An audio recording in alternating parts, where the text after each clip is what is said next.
hangin ng Jericho, pinapakalma ang mga yabag ng taong dumadaan. Jericho ang banayad na araw sa hapon sa dulo ng kalye. Ang taong dumaan, si Zakeo ay tumigil at tumingin sa malayo. Isang maliit na katawan sa gitna ng masikip na buhay.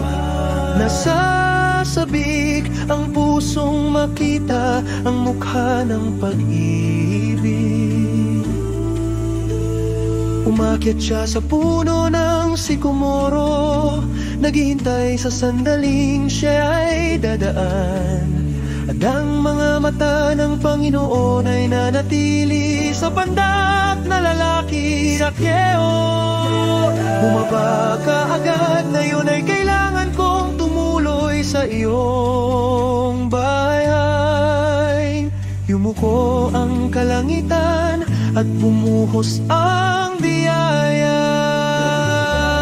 Ngayon ay dumating ang kaligtasan sa bahay na ito, sapagkat ang anak ng tao ay naparito upang hanapin at iligtas ang nawala. Ang pag-ibig ng Diyos ay nagbubukas ng lahat ng daan. Hayaang tumigil ang puso ko sa paggala sa kamangmangan. Tumayo si Zakeo at ibinigay ang kalahati ng kaniyang mga ari-arian. Ibalik mo ng 4 na beses sa sinumang nawalan. Ang mga mata ng Diyos ay kasing banayad pa rin ng hangin. Siya'y nakangiti dahil isang kaluluwa ang muling nabuhay ngayon.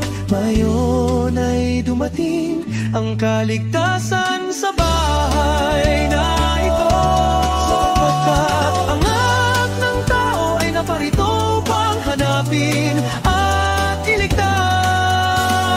Ang anak ko'y magpakumbaba, hayaan manahan ang pag-ibig ng Diyos sa aking puso.